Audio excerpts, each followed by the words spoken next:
Hey everyone, welcome to our channel. If you are experiencing the call failed issues on your iPhone running iOS 16 or 17, then today we are here with some solutions that can fix this issue.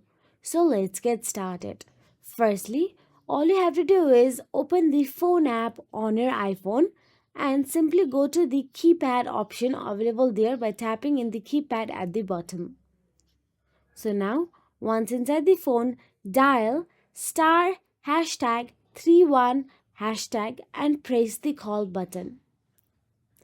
Now, this disables or enables the hide caller ID features which can sometimes interfere with outgoing calls. After dialing, try making a call again to see if the issue is resolved.